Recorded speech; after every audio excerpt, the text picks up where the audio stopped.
I'll go into WeChat a bit later. Now I'm going to talk a little bit on search. Search is social in China, especially on Baidu. This saying I sort of coined it myself. 内视百度之，外视谷歌小. When it comes to local, domestic, or home affairs, always check with Baidu. That's why Baidu is much better for local search. So if your business is very much targeted at certain region in China, Baidu, having a very long-term deal with Baidu is essential. But if you're more of MNC brands going along in the tier 1 cities, whatever you're doing for search engine optimization on your website for Google is still okay. But please take note of the differences in terms of usage behavior. This is eye check. The Chinese literally leaks everything in the search engine results. Okay? I'm going to flash this very quickly. Key thing what I mean by search is social. Baidu is a very flawed search platform. There are times where you actually search for a word and nothing comes out. So they introduced this feature called Baidu 贴吧. Baidu 贴吧 allows you to create a thread where you can outsource this search to someone else who might know the answer. Do you know what's the meaning of this? And Baidu very carefully curates all these answers and pump it back into the search engine. This is what I mean by search is social in China. Baidu also has a Baidu Wikipedia, Baidu Baike, and these are content that I advise brands to actually find ways to actually put their stuff there, because it also helps drive organic search. But the key thing that why you all have to do this is very simple. Social media reviews heavily influence consumer purchase decisions. And there's something I'll mention later. It also helps drive traffic to the right sites rather than to the Shanzai forgery websites where people buy the fake goods. Okay. Key thing, drive brand search, not product search. Product search costs a bomb, especially on Baidu. Brand search, because it's your own brand, less competition for it. And what I mean by search is social is, before the Chinese does anything, even before they ask their friends or family, they'll go online and search for it first. So they don't appear like a total idiot when they ask their friends something. And this search behavior doesn't just stop at Baidu, it's also on Weibo. Almost 30% of Weibo users are constantly searching for brand information, not product information. Brand information about culture, because it links to people who might be looking for a job in the company or are genuinely interested in the brand heritage. So brand search is the first step to decision making in China where a lot of consumers are concerned. And the best way, I will always advise foreign brands to invest in Baidu Brand Zone. Baidu Brand Zone is basically this area. Okay? Sorry. It's directly on top of your Baidu search results. It has evolved into a mini site on its own. You can park a video there.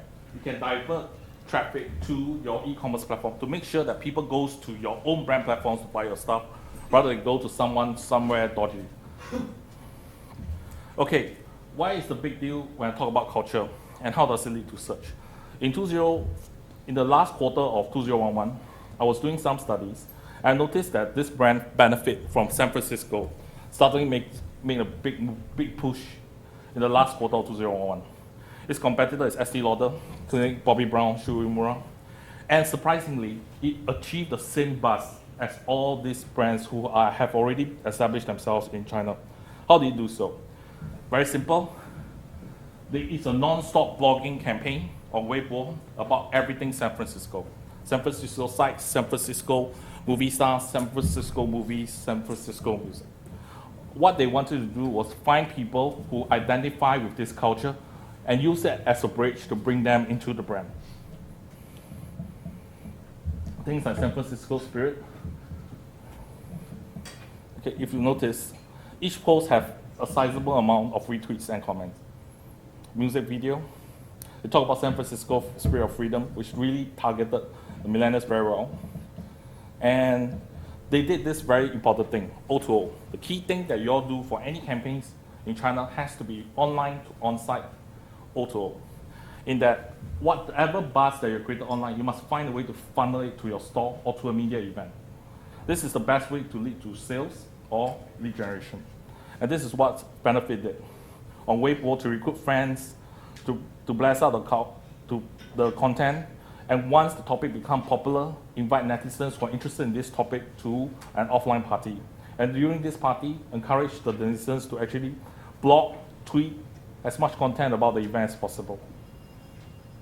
Okay, so this is, I'm going to go straight into mobile. Social media is mobile media in China. I think this point, the other speakers have already made it very clear, so I'm going to skip it. But there's one key behavior, 25/7. The phone is the last thing Chinese men see before they sleep, and it's the first thing they check upon waking. Why 25/7? During that 1 hour, the first hour you're supposed to be sleeping, they're not sleeping. They're just trying to finish up their calls on WeChat. That's why I said booty calls is particularly very, very common during that particular hour.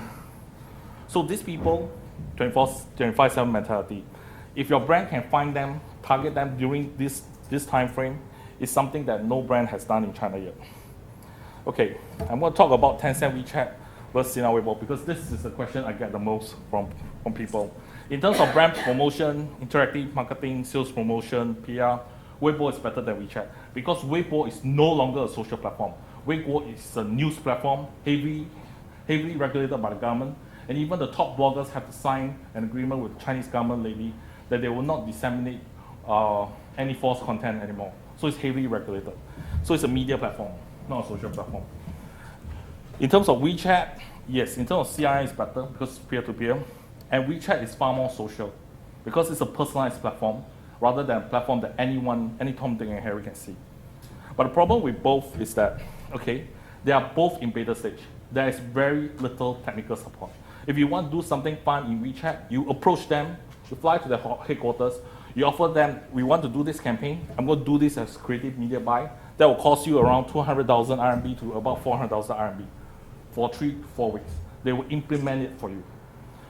On Weibo, or whatever they want is get you to buy banners, so it's a relatively simple media platform to do. Okay, demographics for WeChat, as mentioned, because the importance of booty call, mostly guys skewed. Profession, college students, white collar IT. Okay, it's very much a millennial channel. Okay, popular platforms that have been using LV.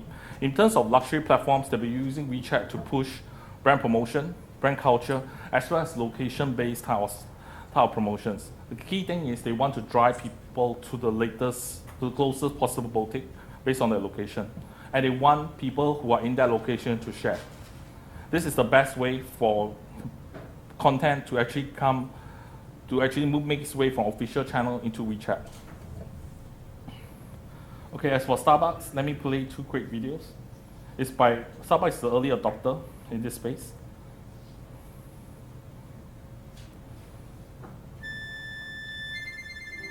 How can Starbucks, as a foreign brand, foster a deeper connection with consumers in China? The solution: do something special for the Chinese during the Chinese New Year. Traditionally, Chinese calendars guide the lives of the Chinese by predicting auspicious days for weddings, traveling, house moving, and so on. Introducing the Starbucks Chinese Calendar. Starbucks created a special 30-day calendar tailored to the journey and experiences of a typical Chinese during the Chinese New Year and seeded it on social media. For example, today is a good day to go on a blind date. Today is a good day to visit your relatives. Today is a good day to book your ticket home. And the calendar days were also linked to physical store offers for consumers. Today is a good day to give your parents a bear hug. Get a 3-for-2 offer when you hug your parents. Today is a good day to do your New Year shopping. Get a free upgrade when you display your shopping. Today is a good day to bond with your friends. Get limited edition reward cards when you post a picture of toasting friends. Okay, let's move to the next one. The Starbucks Refresher launch. Starbucks launched a new drink made from green coffee extract and real fruit juice, refreshing people in a brand new way. The challenge: how can we demonstrate this in a refreshing way? The solution: package every refresher drink with a refreshing song. Introducing the Refresher Band, a band creating songs non-stop over the campaign period. Your refresher drink comes bundled with a refreshing song. Simply scan the QR code on the refresher cup and add Starbucks as a friend on WeChat, China's version of WhatsApp. Starbucks will ask how you are feeling. Simply reply with an emoticon, and the band will have a song to refresh you emotionally. 哦哦，在阳光灿烂的城市，躺在沙发上，眼神非常迷茫，想飞早餐店，生活却一点光。